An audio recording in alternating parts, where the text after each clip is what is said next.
प्रिय श्रोतागण, स्वागत है आप सबका हमारे इस YouTube चैनल कहानी कला में। आज के हमारे इस कहानी कार्यक्रम में हमारे सामने प्रस्तुत होगी मुंशी प्रेमचंद जी की कहानी प्रतिशोध। तो चलिए प्रतिशोध कहानी का वाचन प्रारंभ किया जाए।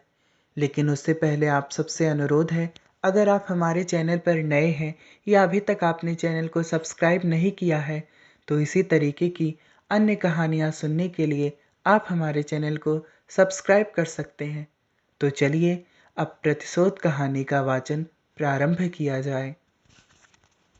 माया अपने तिमंजिले मकान की छत पर खड़ी सड़क की ओर उद्विग्न और अधीर आंखों से ताक रही थी और सोच रही थी, वह अब तक आए क्यों नहीं, कहाँ देर लगाई। इसी गाड़ी से आने को लिखा था, गाड़ी तो आ गई होगी। स्टेशन से मुसाफिर चले आ रहे हैं, इस वक्त तो कोई दूसरी गाड़ी नहीं आती। शायद असबाब वगैरह रखने में देर हुई। यार दोस्त स्टेशन पर बधाई देने के लिए पहुंच गए हों, उनसे फुर्सत मिलेगी तब घर की सुध आएगी। उनकी जगह मैं होती तो सीधे घर आती, दोस्तों से कह देती, जनाब इस वक्त मुझे माफ़ कीजिए, फिर मिलिएगा। मगर दोस्तों में तो उनकी जान बसती है। मिस्टर व्यास लखनऊ के नौजवान मगर अत्यंत प्रतिष्ठित बैरिस्टरों में हैं। 3 महीने से वह एक राजनीतिक मुकदमे की पैरवी करने के लिए सरकार की ओर से लाहौर गए हुए हैं। उन्होंने माया को लिखा था, जीत हो गई, 1 तारीख को मैं शाम की मेल में ज़रूर पहुंचूंगा। आज वही शाम है। माया ने आज सारा दिन तैयारियों में बिताया। सारा मकान धुलवाया, कमरों की सजावट की सामान साफ कराए, मोटर धुलवाई। ये 3 महीने उसने तपस्या के काटे थे। मगर अब तक मिस्टर व्यास नहीं आए।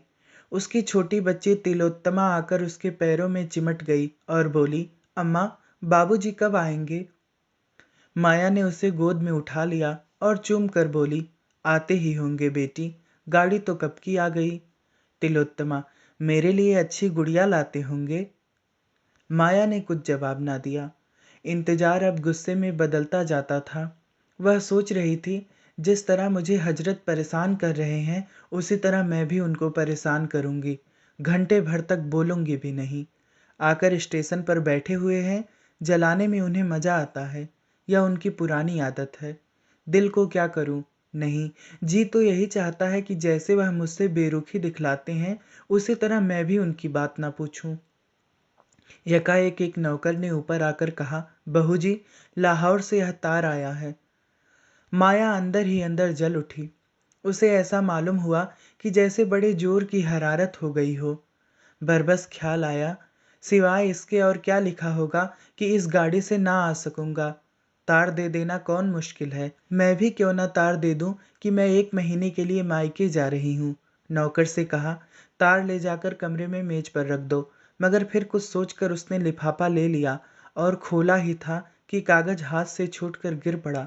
लिखा था, मिस्टर व्यास को आज 10 बजे रात किसी बदमाश ने कत्ल कर दिया। कई महीने बीत गए, मगर खूनी का अब तक पता नहीं चला। खुफिया पुलिस के अनुभवी लोग उसका सुराग लगाने की फिक्र में परेशान हैं। खूनी को गिरफ्तार करा देने वाले को 20,000 रुपए इनाम दिए जाने का ऐलान कर दिया गया है, मगर कोई नतीजा नहीं। जिस होटल में मिस्टर व्यास ठहरे थे, उसी में 1 महीने से माया ठहरी हुई है। उस कमरे से उसे प्यार सा हो गया है। उसकी सूरत इतनी बदल गई है कि अब उसे पहचानना मुश्किल है। मगर उसके चेहरे पर बेकसी या दर्द का पीलापन नहीं, क्रोध की गर्मी दिखाई पड़ती है। उसकी नसीली आंखों में अब खून की प्यास है और प्रतिशोध की लपट। उसके शरीर का एक एक कण प्रतिशोध की आग से जला जा रहा है। अब यही उसके जीवन का ध्येय, यही उसकी सबसे बड़ी अभिलाषा है। उसके प्रेम की सारी निधि अब यही प्रतिशोध का आवेग है। जिस पापी ने उसके जीवन का सर्वनाश कर दिया, उसे अपने सामने तड़पते देखकर ही उसकी आंख ठंडी होगी। खुफिया पुलिस भय और लोभ, जांच और पड़ताल से काम ले रही है, मगर माया ने अपने लक्ष्य पर पहुंचने के लिए एक दूसरा ही रास्ता अपनाया है। मिस्टर व्यास को प्रेत विद्या से लगाव था। उनकी संगति में माया ने कुछ आरंभिक अभ्यास किया था। उस वक्त उसके लिए यह एक मनोरंजन था, मगर अब यही उसके जीवन का संबल था। वह रोजाना तिलोत्तमा पर अमल करती और रोज बरोज अभ्यास बढ़ाती जाती थी। वह उस दिन का इंतजार कर रही थी जब अपने पति की आत्मा को बुलाकर उससे खूनी का सुराग लगा सकेगी। वह बड़ी लगन से, बड़ी एकाग्र चित्तता से अपने काम में व्यस्त थी। रात के 10 बज गए थे। माया ने कमरे को अंधेरा कर दिया था और तिलोत्तमा पर अभ्यास कर रही थी। यकायक उसे ऐसा मालूम हुआ कि कमरे में कोई दिव्य व्यक्तित्व आया। बुझते हुए दीपक की अंतिम झलक की तरह एक रोशनी नजर आई। माया ने पूछा, आप कौन हैं? तिलोत्तमा ने हंसकर कहा, तुम मुझे नहीं पहचानती? मैं ही तुम्हारा मनमोहन हूँ, जो दुनिया में मिस्टर व्यास के नाम से मशहूर था। आप खूब आए। मैं आपसे खूनी का नाम पूछना चाहती हूँ। उसका नाम है ईश्वर दास। कहाँ रहता है? शाहजहांपुर। माया ने मोहल्ले का नाम, मकान का नंबर, सूरत, शक्ल सब कुछ विस्तार के साथ पूछा और कागज पर नोट कर लिया। तिलोत्तमा जरा देर में उठ बैठी। जब कमरे में फिर रोशनी हुई तो माया का मुरझाया हुआ चेहरा विजय की प्रसन्नता से चमक रहा था। उसके शरीर में एक नया जोश लहरें मार रहा था कि जैसे प्यास से मरते हुए मुसाफिर को पानी मिल गया हो। उसी रात को माया ने लाहौर से शाहजहांपुर आने का इरादा किया। रात का वक्त। पंजाब मेल बड़ी तेजी से अंधेरे को चीरती हुई चली जा रही थी। माया एक सेकंड क्लास के कमरे में बैठी सोच रही थी कि शाहजहांपुर में कहाँ ठहरेगी, कैसे ईश्वरदास का मकान तलाशा करेगी और कैसे उससे खून का बदला लेगी। उसके बगल में तिलोत्तमा बेखबर सो रही थी। सामने ऊपर के बर्थ पर एक आदमी नींद में गाफिल पड़ा हुआ था। यकाएक गाड़ी का कमरा खुला और दो आदमी कोट पतलून पहने हुए कमरे में दाखिल हुए। दोनों अंग्रेज। एक माया की तरफ बैठा और दूसरा दूसरी तरफ। माया सिमट कर बैठ गई। इन आदमियों को यूं बैठना उसे बहुत बुरा मालूम हुआ। वह कहना चाहती थी, आप लोग दूसरी तरफ बैठे, पर वही औरत जो खून का बदला लेने जा रही थी, सामने यह खतरा देखकर कांप उठी। वह दोनों शैतान उसे सिमटते देखकर और भी करीब आ गए। माया अब वहां ना बैठी रह सकी। वह उठकर दूसरे वर्थ पर जाना चाहती थी कि उनमें से एक ने उसका हाथ पकड़ लिया। माया ने जोर से हाथ छुड़ाने की कोशिश करके कहा, तुम्हारी सामत तो नहीं आई है, छोड़ दो मेरा हाथ, सुअर। इस पर दूसरे आदमी ने उठकर माया को सीने से लिपटा लिया और लड़खड़ाती हुई जबान से बोला, वेल, हम तुमको बहुत सा रुपया देगा। माया ने उसे सारी ताकत से ढकेलने की कोशिश करते हुए कहा, हट जा हरामजादे, वरना अभी तेरा सर फोड़ दूंगी। दूसरा आदमी भी उठ खड़ा हुआ और दोनों मिलकर माया को बर्थ पर लिटाने की कोशिश करने लगे। यकायक यह खटपट सुनकर ऊपर के बर्थ पर सोया हुआ आदि चौका और उन बदमाशों की हरकत देखकर ऊपर से कूद पड़ा। दोनों गोरे उसे देखकर माया को छोड़ उसकी तरफ झपटे और उसे घूंसे मारने लगे। दोनों उस पर ताबड़तोड़ हमला कर रहे थे और वह हाथों से अपने को बचा रहा था। उसे वार करने का कोई मौका ना मिलता था। यकायक उसने उचक कर अपने बिस्तर में से एक छुरा निकाल दिया और आस्तीने समेट कर बोला, तुम दोनों अगर अभी बाहर ना चले गए तो मैं एक को भी जीता ना छोड़ूंगा। दोनों गोरे छुरा देखकर डरे, मगर वह भी निहत्थे ना थे। एक ने जेब से रिवॉल्वर निकाल लिया और उसकी नली उस आदमी की तरफ करके बोला, निकल जाओ रैस्केल। माया थर थर काँप रही थी कि न जाने क्या आफत आने वाली है, मगर खतरा हमारी छिपी हुई हिम्मतों की कुंजी है। खतरे में पड़कर हम भय की सीमाओं से आगे बढ़ जाते हैं, कुछ कर गुजरते हैं जिस पर हमें खुद हैरत होती है। वही माया जो अब तक थर थर काँप रही थी, बिल्ली की तरह कूदकर उस गोरे की तरफ लपकी और उसके हाथ से रिवॉल्वर खींचकर गाड़ी के नीचे फेंक दिया। गोरे ने खिसियाकर माया को दांत काटना चाहा, मगर माया ने जल्दी से हाथ खींच लिया और खतरे की जंजीर के पास जाकर उसे जोर से खींचा। दूसरा गोरा अब तक किनारे खड़ा था। उसके पास कोई हथियार ना था, इसलिए वह छुरी के सामने ना आना चाहता था। जब उसने देखा कि माया ने जंजीर खींच ली तो भीतर का दरवाजा खोलकर भागा। उसका साथी भी उसके पीछे पीछे भागा। चलते चलते छुरी वाले आदमी ने उसे इतने जोर से धक्का दिया कि वह मुंह के बल गिर पड़ा। फिर तो उसने इतनी ठोकरें, इतनी लातें और इतने घूंसे जमाए कि उसके मुंह से खून निकल पड़ा। इतने में गाड़ी रुक गई और गार्ड लालटेन लिए आता दिखाई दिया। मगर वह दोनों शैतान गाड़ी को रुकते देख बेतहाशा नीचे कूद पड़े और उस अंधेरे में न जाने कहाँ खो गए। गार्ड ने भी ज्यादा छानबीन ना की, और करता भी तो उस अंधेरे में पता लगाना मुश्किल था। दोनों तरफ खड्डे थे, शायद किसी नदी के पास थी। वहां 200 आदमी उस वक्त बड़ी आसानी से छिप सकते थे। 10 मिनट तक गाड़ी खड़ी रही, फिर चल पड़ी। माया ने मुक्ति की सांस लेकर कहा, आप आज ना होते तो ईश्वर ही जाने मेरा क्या हाल होता। आपको कहीं चोट तो नहीं आई? उस आदमी ने छुरे को जेब में रखते हुए कहा, बिल्कुल नहीं। मैं ऐसा बेसुध सोया हुआ था कि उन बदमाशों के आने की खबर ही ना हुई, वरना मैंने उन्हें अंदर पांव ही ना रखने दिया होता। अगले स्टेशन पर रिपोर्ट करूंगा। जी नहीं, खामखा की बदनामी और परेशानी होगी। रिपोर्ट करने से कोई फायदा नहीं। ईश्वर ने आज मेरी आबरू रख ली। मेरा कलेजा अभी तक धड़ धड़ कर रहा है। आप कहाँ तक चलेंगे? मुझे शाहजहांपुर जाना है। वहीं तक तो मुझे भी जाना है। शुभ नाम क्या है? कम से कम अपने उपकारक के नाम से तो अपरिचित ना रहूं। मुझे तो ईश्वर दास कहते हैं। माया का कलेजा धक से हो गया। जरूर यह वही खूनी है। इसकी शक्ल सूरत भी वही है जो उसे बतलाई गई थी। उसने डरते डरते पूछा, आपका मकान किस मोहल्ले में है? मैं इसी मकान में रहता हूँ। उस आदमी ने मोहल्ले का परिचय भी माया के परिचय के अनुसार ही दिया। इससे माया का दिल बैठ गया। उसने खिड़की से सिर बाहर निकालकर एक लंबी सांस ली। हाय, खूनी मिला भी तो इस हालत में, जब वह उसके एहसान के बोझ से दबी हुई है। क्या उस आदमी को वह खंजर का निशाना बना सकती है, जिसने बगैर किसी परिचय के, सिर्फ हमदर्दी के जोश में ऐसे गाढ़े वक्त में उसकी मदद की? जान पर खेल गया। वह एक अजीब उलझन में पड़ गई। उसने उसके चेहरे की तरफ देखा। शराफत झलक रही थी। ऐसा आदमी खून कर सकता है, इसमें उसे संदेह था। ईश्वर दास ने पूछा, आप लाहौर से आ रही हैं ना? शाहजहांपुर में कहाँ जाइएगा? अभी तो कहीं धर्मशाला में ठहरूंगी। मकान का इंतजाम करना है। ईश्वर दास ने ताज्जुब से पूछा, तो वहां आप किसी दोस्त या रिश्तेदार के यहाँ नहीं जा रही हैं? कोई ना कोई मिल ही जाएगा। यूं आपका असली मकान कहाँ है? असली मकान पहले लखनऊ था, अब कहीं नहीं है। मैं बेवा हूँ। ईश्वर दास ने शाहजहांपुर में माया के लिए एक अच्छा मकान तय कर दिया। एक नौकर भी रख दिया।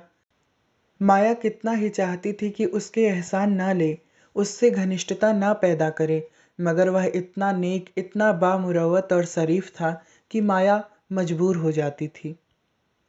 एक दिन वह कई गमले और फर्नीचर लेकर आया। कई खूबसूरत तस्वीरें भी थी। माया ने त्योरियां चढ़ाकर कहा, मुझे साज सामान की बिल्कुल जरूरत नहीं। आप नाहक तकलीफ करते हैं। ईश्वर दास ने इस तरह लज्जित होकर कि जैसे उससे कोई भूल हो गई, कहा, मेरे घर में यह चीजें बेकार पड़ी थी, लाकर रख दी। मैं इन टीम टाम की चीजों की गुलाम नहीं बनना चाहती। ईश्वर दास ने डरते डरते कहा, अगर आपको नागवार हो तो उठवा ले जाऊं। माया ने देखा कि उसकी आंखें भर आई हैं। मजबूर होकर बोली, जब आप ले आए हैं तो रहने दीजिए, मगर आगे से कोई ऐसी चीज ना लाइएगा। एक दिन माया का नौकर ना आया। माया ने 8-9 बजे तक उसकी राह देखी। जब अब भी वह ना आया तो उसने जूठे बर्तन मांजना शुरू किया। उसे कभी अपने हाथ से चौका बर्तन करने का संयोग ना हुआ था। बार बार अपनी हालत पर रोना आता था। एक दिन वह था कि उसके घर में नौकरों की एक पलटन थी। आज उसे अपने हाथों बर्तन मांजने पड़ रहे हैं। तिलोत्तमा दौड़ दौड़ कर बड़े जोश से काम कर रही थी। उसे कोई फिक्र ना थी अपने हाथों से काम करने की। अपने को उपयोगी साबित करने का ऐसा अच्छा मौका पाकर उसकी खुशी की सीमा ना रही। इतने में ईश्वर दास आकर खड़ा हो गया और माया को बर्तन मांजते देखकर बोला, यह आप क्या कर रही हैं? रहने दीजिए, मैं अभी एक आदमी को बुलवा देता हूँ। आपने मुझे क्यों ना खबर दी? राम राम, उठाइए वहां से। माया ने लापरवाही से कहा, कोई जरूरत नहीं, आप तकलीफ ना कीजिए, मैं अभी मांज लेती हूँ।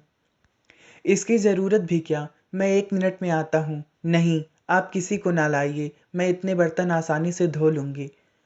अच्छा, तो लाइए मैं भी कुछ मदद करूँ। यह कहकर उसने डोल उठा लिया और बाहर से पानी लेने दौड़ा। पानी लाकर उसने मजे हुए बर्तनों को धोना शुरू किया। माया ने उसके हाथ से बर्तन छीनने की कोशिश करके कहा, आप मुझे क्यों शर्मिंदा करते हैं? रहने दीजिए, मैं अभी साफ कर लेती हूँ। आप मुझे शर्मिंदा करती हैं या मैं आपको शर्मिंदा कर रहा हूँ? आप यहाँ मुसाफिर हैं, मैं यहाँ का रहने वाला हूँ। मेरा धर्म है कि आपकी सेवा करूँ। आपने एक ज्यादती तो यह की कि मुझे जरा भी खबर ना दी। अब दूसरी ज्यादती यह कर रही हैं, मैं इसे बर्दाश्त नहीं कर सकता। ईश्वर दास ने जरा देर में सारे बर्तन साफ करके रख दिए। ऐसा मालूम होता था कि वह ऐसे कामों का आदी है। बर्तन धोकर उसने सारे बर्तन पानी से भर दिए और तब माथे से पसीना पोंछता हुआ बोला, बाजार से कोई चीज लानी हो तो बतला दीजिए, अभी ला दूं। माया, जी नहीं, माफ कीजिए, आप अपने घर का रास्ता लीजिए। ईश्वरदास, तिलोत्तमा, आओ आज तुम्हें सैर करा लाएं। माया, जी नहीं, रहने दीजिए, इस वक्त सैर करने नहीं जाती। माया ने यह शब्द इतने रूखेपन से कहे कि ईश्वरदास का मुंह उतर गया। उसने दोबारा कुछ न कहा, चुपके से चला गया। उसके जाने के बाद माया ने सोचा, मैंने उसके साथ कितनी बेमुरव्वती की। रेलगाड़ी की उस दुखद घटना के बाद उसके दिल में बराबर प्रतिशोध और मनुष्यता में लड़ाई छिड़ी हुई थी।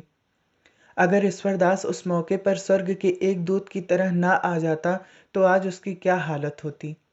वह ख्याल करके उसके रोएं खड़े हो जाते थे और ईश्वरदास के लिए उसके दिल की गहराइयों से कृतज्ञता के शब्द निकलते। क्या अपने ऊपर इतना बड़ा एहसान करने वाले के खून से अपने हाथों को रंगेगी?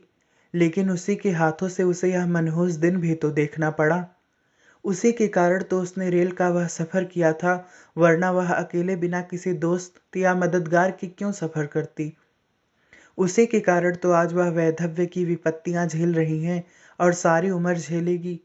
इन बातों का ख्याल करके उसकी आंखें लाल हो जाती, मुंह से एक गर्म आह निकल जाती और जी चाहता इसी वक्त कटार लेकर चल पड़े और उसका काम तमाम कर दे। आज माया ने अंतिम निश्चय कर लिया। उसने ईश्वरदास की दावत की थी, यही उसकी आखिरी दावत होगी। ईश्वरदास ने उस पर एहसान जरूर किए हैं, लेकिन दुनिया में कोई एहसान, कोई नेकी उस शोक के दाग को मिटा सकती है। रात के 9 बजे ईश्वरदास आया तो माया ने अपनी वाड़ी में प्रेम का आवेग भरकर कहा, बैठिए, आपके लिए गर्म गर्म पूड़ियाँ निकाल दूं। ईश्वरदास, क्या अभी तक आप मेरे इंतजार में बैठी हुई हैं? नाहक गर्मी से परेशान हुई। माया ने थाली परस कर उसके सामने रखते हुए कहा, मैं खाना पकाना नहीं जानती, अगर कोई चीज अच्छी ना लगे तो माफ कीजिएगा। ईश्वरदास ने खूब तारीफ करके एक एक चीज खाई। ऐसी स्वादिष्ट चीजें उसने अपनी उम्र में कभी ना खाई थी। आप तो कहती थी मैं खाना पकाना नहीं जानती, तो क्या मैं गलत कहती थी? बिल्कुल गलत। आपने खुद अपनी गलती साबित कर दी। ऐसे खस्ते मैंने जिंदगी में ना खाए होंगे। आप मुझे बनाते हैं। अच्छा साहब, बना लीजिए। नहीं, मैं बनाता नहीं, बिल्कुल सच कहता हूँ। किस किस चीज की तारीफ करूँ? चाहता हूँ कि कोई ऐब निकालूं, लेकिन सूझता ही नहीं। अब कि मैं अपने दोस्तों की दावत करूँगा तो आपको एक दिन तकलीफ दूंगा। हाँ, शौक से कीजिए, मैं हाजिर हूँ। खाते खाते 10 बज गए। तिलोत्तमा सो गई। गली में भी सन्नाटा हो गया। ईश्वरदास चलने को तैयार हुआ तो माया बोली, क्या आप चले जाएंगे? क्यों ना आज यहीं सो रहिए? मुझे कुछ डर लग रहा है। आप बाहर के कमरे में सो रहिएगा, मैं अंदर आंगन में सो रहूंगी। ईश्वरदास ने क्षण भर सोचकर कहा, अच्छी बात है। आपने पहले कभी ना कहा कि आपको इस घर में डर लगता है, वरना मैं किसी भरोसे की बुढ़ी औरत को रात में सोने के लिए ठीक कर देता।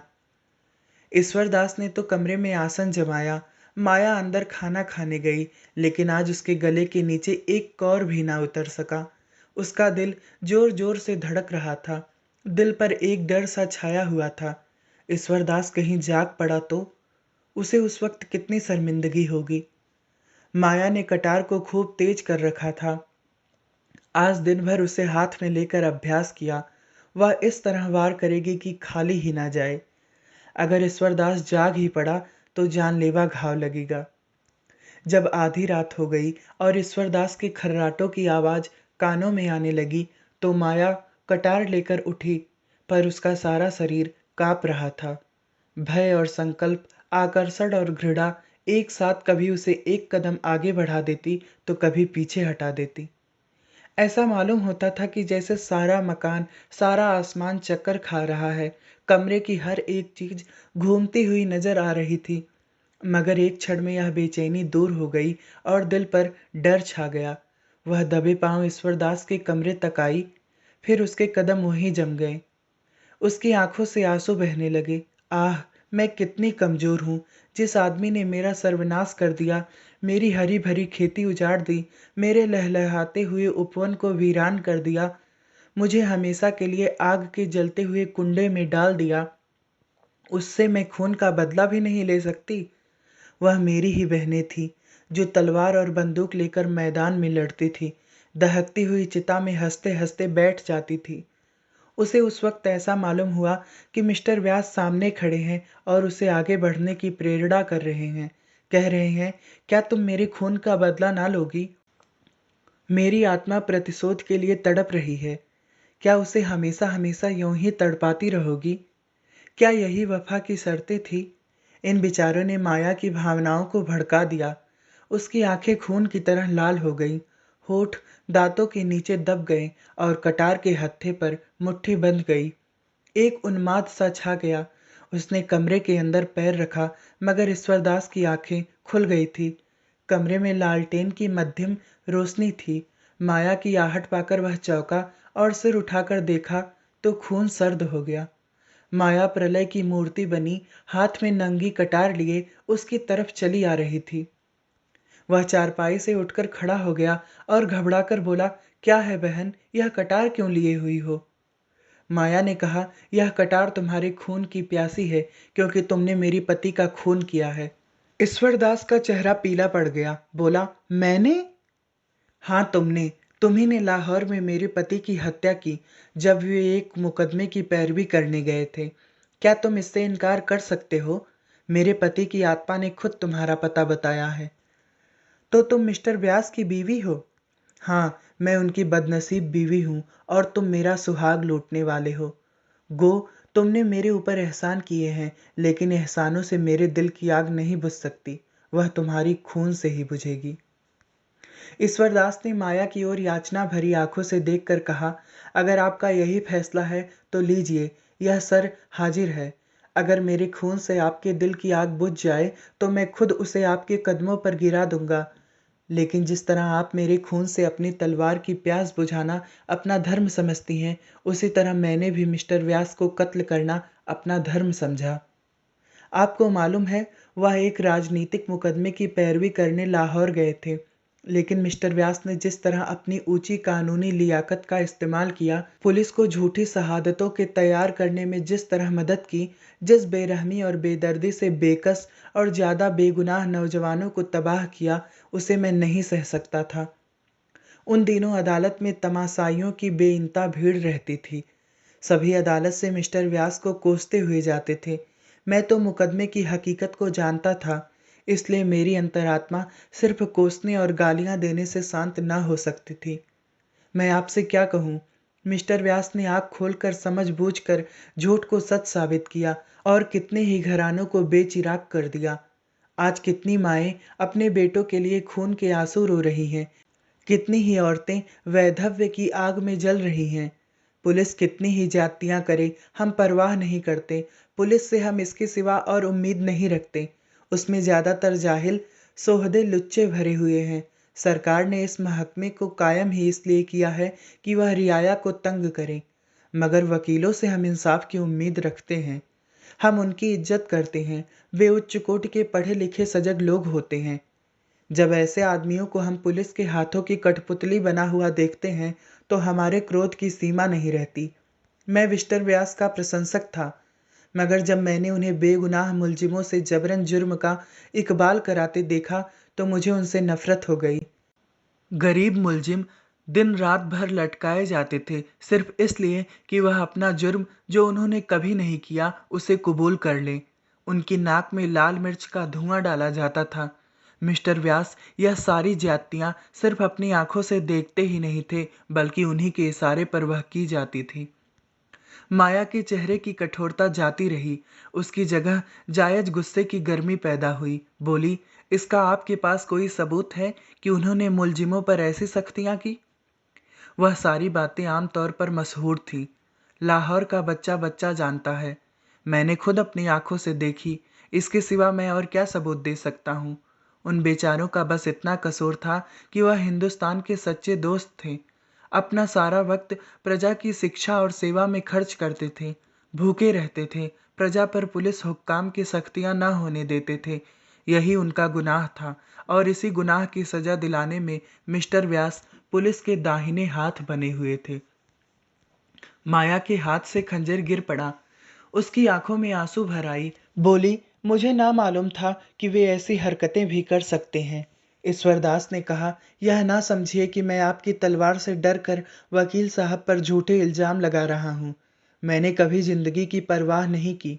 मेरे लिए कौन रोने वाला बैठा हुआ है जिसके लिए जिंदगी की परवाह करूं? अगर आप समझती हैं कि मैंने अनुचित हत्या की है, तो आप इस तलवार को उठाकर इस जिंदगी का खात्मा कर दीजिए। मैं जरा भी ना झिझकूंगा। अगर आप तलवार ना उठा सके तो पुलिस को खबर कर दीजिए। वह बड़ी आसानी से मुझे दुनिया से रुखसत कर सकती है। सबूत मिल जाना मुश्किल ना होगा। मैं खुद पुलिस के सामने जुर्म का इकबाल कर लेता, मगर मैं इसे जुर्म नहीं समझता हूँ। अगर एक जान से सैकड़ों जान बच जाए तो वह खून नहीं है। मैं सिर्फ इसलिए जिंदा रहना चाहता हूँ कि शायद किसी ऐसे ही मौके पर मेरी फिर जरूरत पड़े। माया ने रोते हुए कहा, अगर तुम्हारा बयान सही है तो मैं अपना खून माफ करती हूँ। तुमने जो किया वो गलत है या सही, इसका फैसला ईश्वर करेंगे।